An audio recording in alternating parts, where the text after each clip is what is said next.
আসসালামু আলাইকুম। আমাদের কোর্সে এখন পর্যন্ত যতগুলো ভিডিও হয়েছে এই ভিডিওগুলোতে আমরা আপনাদেরকে শিখিয়েছি কিভাবে বিভিন্ন সফটওয়্যার ইনস্টল করতে হয়, সেগুলোকে ইউজ করার জন্য রেডি করতে হয়। আজকের ভিডিওতে দেখাবো একদম কিভাবে আমরা প্রথম একটা প্রজেক্ট ক্রিয়েট করবো ফ্ল্যাটারে। তো প্রজেক্ট ক্রিয়েট করার জন্য আমরা ভিএস কোড বা অ্যান্ড্রয়েড স্টুডিও যে কোনো একটা ওপেন করে নিব। ওপেন করে নেওয়ার পরে এখানে আমরা দেখতে পাচ্ছি new Flutter project. New Flutter প্রজেক্টে ক্রিয়েট করব, ক্লিক করব, দেন নেক্সটে যাব। প্রজেক্টের একটা নাম দিয়ে দিব। আমি দিয়ে দিতে পারি মাই ফার্স্ট অ্যাপ, দেন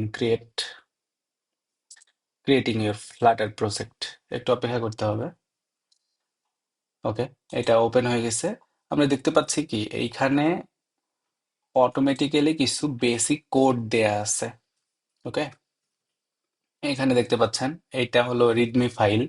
এখানে মূলত আপনি যে প্রজেক্টটা ক্রিয়েট করতেছেন এই প্রজেক্টের বিভিন্ন বিস্তারিত জিনিস লিখে রাখবেন। যেমন প্রথমে আছে প্রজেক্টের নাম, এখানে আছে নিউ ফ্লাটার প্রজেক্ট, এখানে আরো হিবিজিবি বিভিন্ন টেক্সট দেয়া আছে। দেন এইখানে দেখেন কিছু ফাইলের স্ট্রাকচার আছে। যেমন আমাদের প্রজেক্টের নাম মাই ফার্স্ট অ্যাপ, এর আন্ডারে দেখতে পাচ্ছেন কিছু ফোল্ডার আছে। একটা আছে অ্যান্ড্রয়েড ফোল্ডার।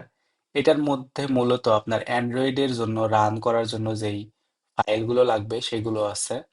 এখানে দেখতে পাচ্ছেন আইওএস নামে একটা ফোল্ডার, এটা হলো আইফোনের জন্য অ্যাপ রান করার জন্য যে ফাইলগুলো লাগে সেগুলো আছে এখানে।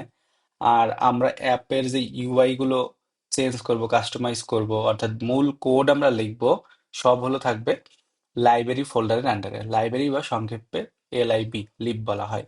ওকে, এটার আন্ডারে দেখতে পাচ্ছি মেইন ডট ডার্ট নামে একটা ফাইল আছে।